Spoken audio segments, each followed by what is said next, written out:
Good morning, everyone. How are we all? It's 7 o'clock in the morning on Saturday, and I've got a stack of jobs to do today, but I can't really do any of them because they're noisy. Anyway, I thought I'd start this sort of video on my dashboard. So, when I built this replica out of a 987 Boxster, one of the best mods I discovered, sort of quite accidentally in fact, is you can put a 997 911 dash in a Boxster. Alright, so there it is. Now I'm going to come and sit down now. Oh, that's no good, is it? So basically, I'll get out again. Right, okay, so what I realised is the 987 and the 997, 911, they're very similar cars, right? Having taken two apart, they are very similar. They share very similar door cards. I think the 911 one has a handle going up here. Some of them have the handle going all the way across, and some of them only have it halfway across. But anyway, behind the scenes, it's all the same fittings. And if you actually look on the internet, you'll see the 997, the dash underneath this bit here, so where the glove box is, exactly the same. So I got thinking, and I was like, okay, now I didn't like my Boxster dashboard. Don't think it looks as nice. And, oh, excuse me. All the air vents are broken, you know, the circles, they're just flapping about. Apparently that's a common problem. So I was like, oh, do I buy new air vents? Oh, they're at least 50 quid each, so that's 200 quid gone. And then I started looking, and I looked at pictures on the internet of the underneath of both this top dash, the 997 and the 987, and they're exactly the same, right? So I took a bit of a gamble. I bought a second-hand dash while the car was being painted, and when it come back, yeah, it just slotted straight on. It was fantastic. Now, there are a couple of things that I need to tell you about it, right? So obviously, you need to get these vents. Luckily, these came with that dashboard I bought. You'd need to buy these switches, but the beauty is the plugs that are on the Boxster plug straight into that. They're in a similar location on the Boxster dash, the hazard switch and the lock switch. Just plug straight in, plug and play. Likewise, on the Speedo, I've got a 911 Speedo in there now as well. Again, that is plug and play. It's so cool. They just share the same plugs. So of course the Boxster would only have, the 3. With the 911 ones, you get these extra bits. Now, they obviously all work. Those 3 work as normal. The oil temperature does as well, which is brilliant. The only thing, well, it does work, but not how it's intended, is this is oil pressure, I think. And when I switch the dash on, or the ignition on, because there is no sort of sensor on the Boxster compared to the 911, on the 911 it will have a proper sensor. On the Boxster it's just you've either got pressure or you haven't. That dial goes up to number 5 and just stays there, right? Doesn't bother me because I love the look at those five pods. And again, yeah, that's just plug and play. So the only bits you'd need to actually buy, if your dashboard that you bought doesn't come with it, obviously you need to get the vents. You might need to buy the buttons, but again, these are all on eBay. Obviously you have to get a Speedo, and then if your dash, when you buy it, doesn't come with it, you need to get a surround. This surround here, it's like a black plastic thing, like half-shaped moon. That screws into the underside of the dash.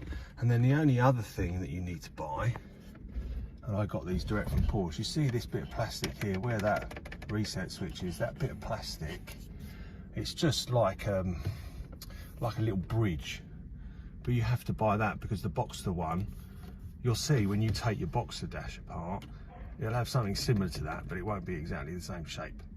All right, so that's that. And then the only other thing you need to do is, when you've got this off, is these vents, right, the back of them are squares or rectangles, whereas on the Boxster they're circles. So I tried to basically morph the Boxster ones, which were circles, into squares. Didn't really work. So in the end, you just need to buy the 911 vents, right? And they plug in, and I'll show you on my current car, they plug in the same way and go into the back of the vents, and it's just 3 tubes, right? You have one there, you'll have one here that feeds both of them, and you'll have another one there. I just bought them brand new from Porsche. They're literally like £10 each. So you spend 30 quid on some plastic tubes. But everything else is exactly the same, right? Now, in terms of actually taking your dash apart, there'll be plenty of YouTube videos on there. I'm not going to do that, but I'll show you on my current car, the dash not fully fitted, and I'll talk about the tubes and stuff like that. But yeah, it's a fantastic mod, and I don't think it's ever been done before. I couldn't find anything on the internet about it. But yeah, so yeah, I hope this will help you. Bye.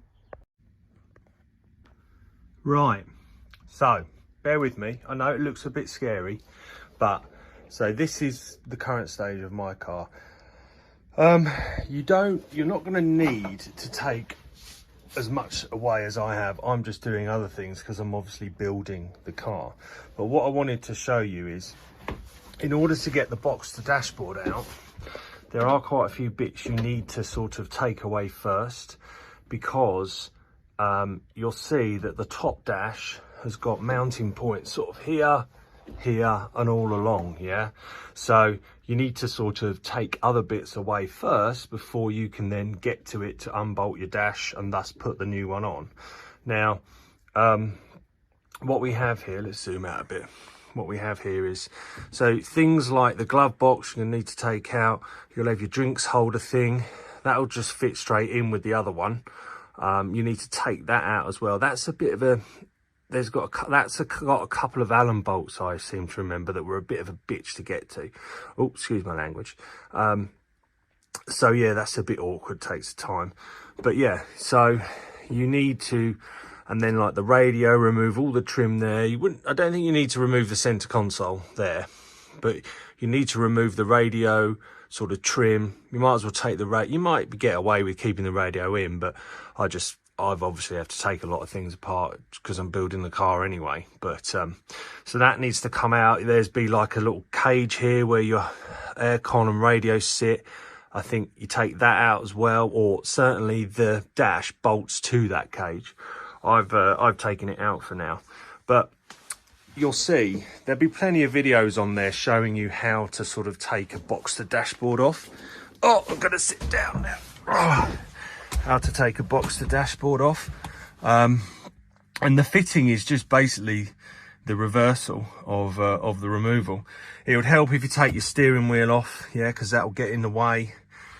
The speedo that you'll have will just be screwed in places. Again, you'll see when, as you start to take pieces away, unplug the speedo, that will come out. But yeah, there's quite a few screws everywhere that just have to be undone. So put them in a little pot.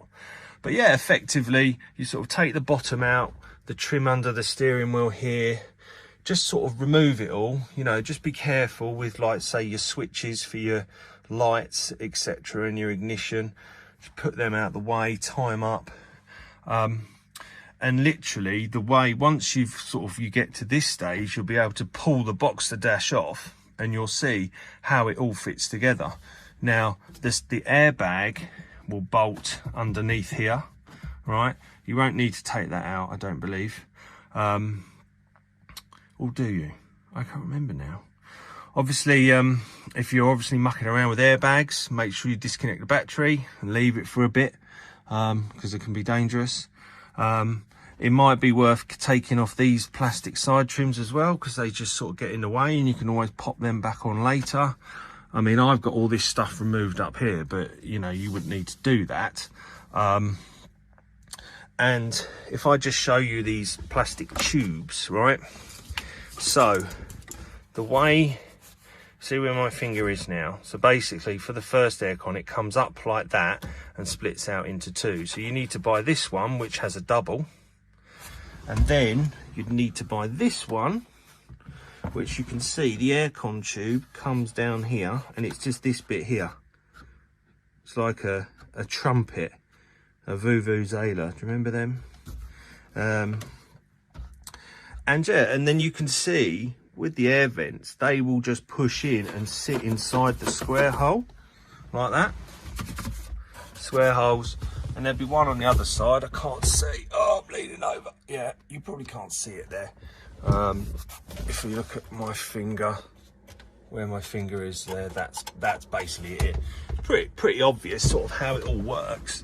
And the way the dash sort of goes on is there's like spring clips here on the car, and the dash sort of pushes on and clips into them, and then you secure it back with all the screws. So like I said, it looks horrendous, but it is really just quite straightforward once you sort of get the hang of it. And you know, dedicate a weekend to do it. Make sure you've got all the bits before you start, mainly these tubes, and all the vents and the switches.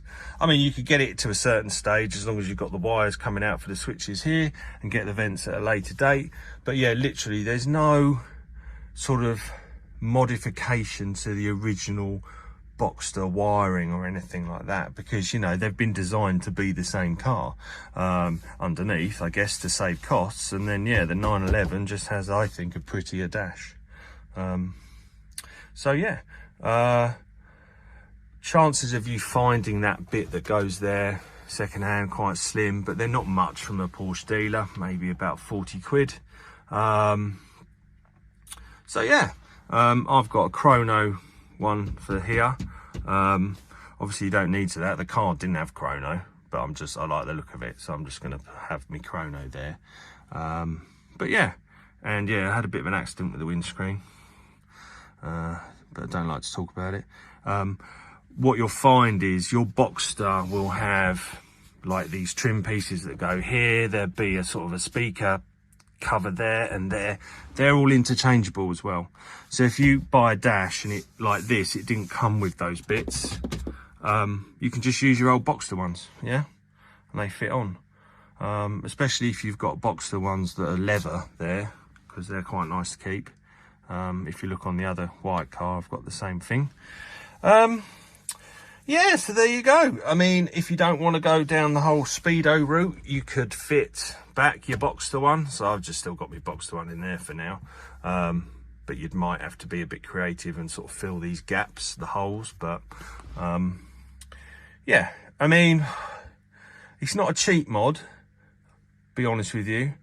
You know, the dash will probably be about £1,000, maybe 800 quid. I think I'm going to have to cover this one again. I've got a little bit of a chip there, so if anyone knows the best way to sort of fix that without recovering it, let me know. But yeah, I mean, it's not a cheap mod, but it's certainly doable, and it depends how much you want it. I mean, everything I got pretty much was second hand. I was lucky with my first dash because it come with a lot of the vents. You're probably looking at about £2,000 all in when you add up dash. The tubes are nothing. If you want to do the Speedo, you have to get that. They can be about 400. If you want to get a chrono, they're a bit more. Depends how far you want to go, really. But anyway, I hope this helps everyone. People have been asking me to do this for ages, so here it is. And happy to take questions on it if someone wants to really go ahead and have a go. I think it's worth it. I really do. It just looks so much nicer than the other one. So yeah, take care everyone. Bye bye.